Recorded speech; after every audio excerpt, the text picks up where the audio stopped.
فيها.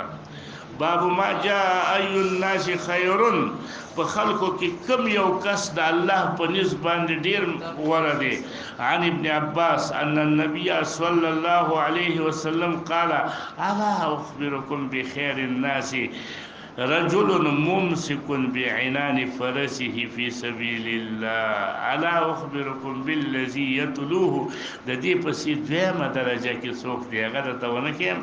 په بل روایت کې راځي یعنی بالذي يليه چې د په سي دی هغه رجل معتزل في غنیمت، یو سړی دی معتزل په ګډو بوزو کې غنیمه معنا لکه معمولی رمګي کې یؤدي حق الله په دغه اعتزال کې چې د ګډو بزیو سره دی حق د الله په کې ادا کوي.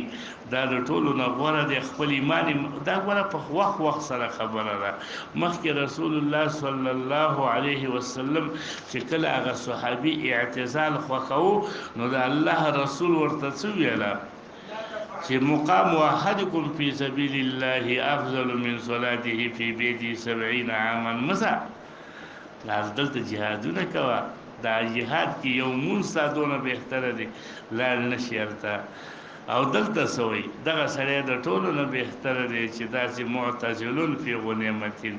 نو حال احوال یو ځای کې ستا نیک کارونه کیږي، جهادونه کیږي، د خیر کارونه کیږي، مدرسې چلولې کیږي، مدرسو خدمت کیږي، نور د دین خدمتونه کیږي، هلته ستا دپاره څه شی غوره دی؟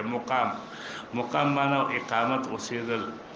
او هغه ځای کې چې ته وایې چې یاره که کور ته ځمه نو ټچ موبایل دی، که بار راوځمه نو وي سی آر دی، که بار راوځمه نو سینما ده، که دننه ننوځمه ښځې دي دا سرتور سر ګرځي، که داسې ځمه مغنیات دي، که داسې ځمه مشروبات دي، شرابونه دي، که داسې ځمه کلبونه دي، دې کې زه خپل ایمان حفاظت نشم کولی نو زما نه ایمان خرابېږي. نو په داسې وخت کې ته کوم ځای له لاړ شي؟ غرونو له لاړ شي. دا بیا غرونو له تګ بهتره دی په داسې وخت کې چې د بل فکر نه خپل ایمان دې خرابېږي. بل ته خو څنګه به دعوت ورکړي، بل یې ورکولی نه شي نو بل په تا د بل باندې ستا دعوت څه اثر کوي، بلکې ستا باندې د هغوی دعوت داسې اثر کوي چې دا ټول راخوشي شوي دي ستا د اړولو لپاره. نو په دغه وخت کې ستا اعتزال غوره دی د چا نه؟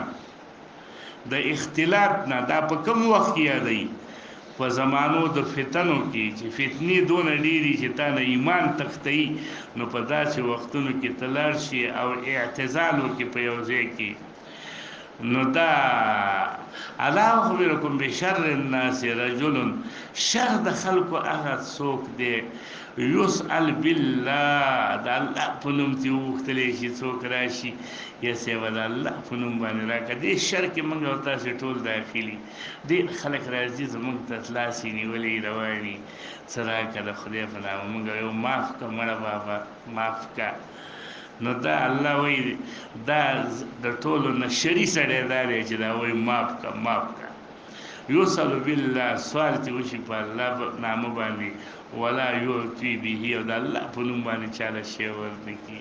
نو ځان سره یو څه ایښودل پکار دي چې هر څوک درته سوال کوي نو ته ورله څه ورکړي ولو که هغه ډېر کم دي. هغه په دې وختونو کې پنځګون دی یو ګون دی. باب ما جاء فی من سأل الشهادته، یو سړی دی د الله نه همیشه سوال کوي یا الله ما شهید جوړ کړي ما شهید جوړ کړي، سوال د شهادت کوي.